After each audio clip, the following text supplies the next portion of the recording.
In this episode of Parenting Tips, we're going to explore what happens when we say the word no to our kids and the ways that we can reduce how often we say it. So let me ask you, how many times in a day do you use the word no in your conversations with your child? What happens when your child hears the word no? Some kids shrug their shoulders and find something else to do. Others throw a tantrum. And in fact, hearing the word no is one of the top triggers for tantrums. Have you ever said no as a knee-jerk response, kind of automatic, but you really didn't have a good reason for saying no? I have. Have your kids ever asked you, why not? And you didn't have a good explanation other than, because I said so, which I think we could do better with as parents. So before we get into this, I want to issue a warning. This is not the same as having a yes day where kids get whatever they want, whenever they want. But we as parents can become more skilled at how we guide our children and reduce the number of negative interactions we have with them. Remember, this is about growing good behavior. And one way to do that is to try to shrink the number of negative things that we do or say that can add to that negative pile. Parenting has been described as a process that goes from dictatorship, because I said so, when children are very young, to democracy. Let me tell you what reasons went into my decision for saying no as children are moving as teenagers toward adulthood. For a 3 or 4-year-old, providing reasons for your decision is really not required. It can actually be confusing. So children often reply with the phrase, because I said so. I think it is better to add a simple reason, because there's no time, because you haven't earned it, because it may spoil your dinner, because it's time for bed, because it's cold outside or it's raining, or whatever reason. It's okay to let your child to know the reason. But saying because I said so as a response to children who wonder why, it really works less well on teenagers. And in fact, I would argue teenagers need an explanation for your reasoning when you say no to better understand what went into your decision. Remember, they're steadily marching toward adulthood, and we don't want them to become 18 and adults and have no reason or no understanding of why parents say no. It's really okay for parents to say no, and this is what went into my decision. I remember once when my oldest had just gotten his driver's license, and it was the middle of winter. He had had his license for 2 whole weeks, and he wanted to go driving someplace. It was a distance, and there was snow coming. It was already 2 inches of snow on the ground. There was more forecast, and there were roads closing to the west of where we live. And so I said, I understand you really want to go do this thing. You want to go with friends, but I have to say no. And I heard, but Dad, I've never been in an accident. Right, for 2 whole weeks. And we know that age group for getting in accidents pretty high for teenagers who have just gotten their license. I said, we don't have really good tires on that car, and they're closing roads to the west of us. I think there's more snow coming, and so I'm going to have to say no. I get that you're disappointed. I get you really wanted to do that, but it just can't happen tonight. It doesn't make them happy? Well, it didn't, of course.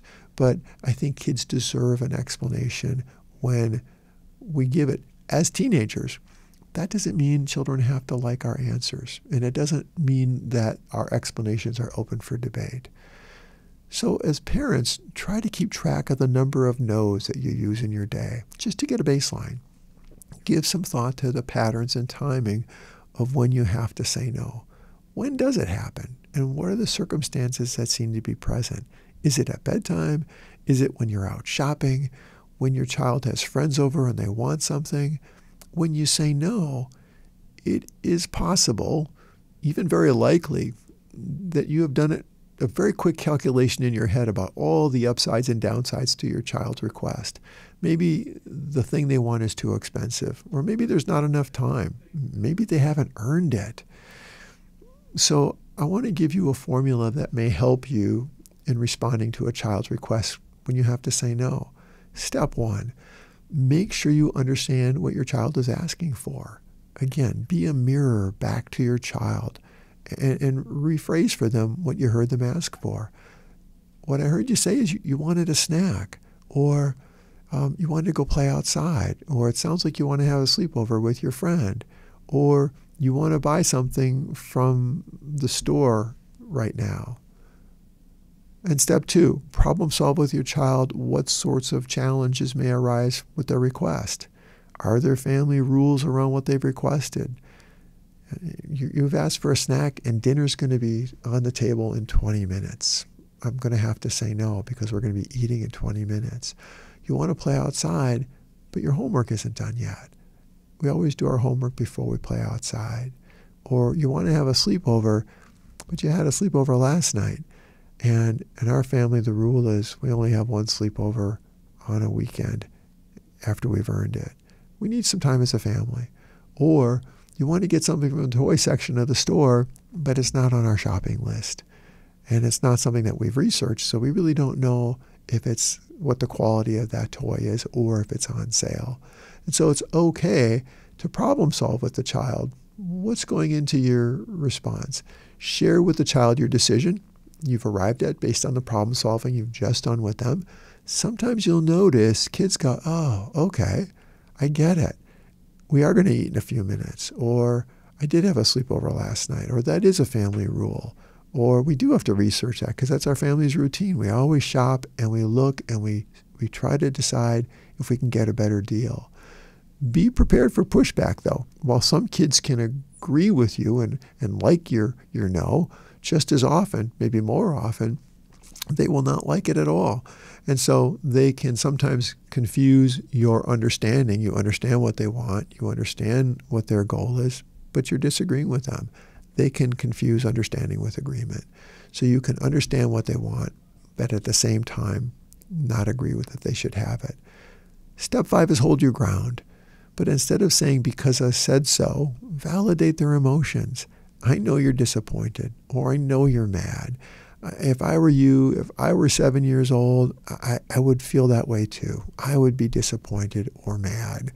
But it's a rule, or this is my decision, and I get it, you're not happy about it. Reducing the use of the word no does not mean giving in. What you are doing is involving your child in the process of problem solving so they have an understanding of why they cannot do or have something before they become dysregulated. Children always problem solve better when they're calm. When we say no, sometimes they become dysregulated very quickly. So if we delay the word no, and we problem solve up front, we involve them in a discussion before they become upset and get triggered by the word no. This approach does not eliminate disappointment or conflicts. However, it can go a long way in reducing them. Remember, your job is to validate their emotions. It is disappointing to not get what you want, but hold your ground. Thank you for tuning in and considering this parenting topic. I hope that this information added to your growing toolbox for parenting your child or children. Please consider exploring other topics in this series. Remember, no one parenting tool can do everything. We need many tools to become the best parents for our children. Your children's future depends on you and the time and effort you invest in them today.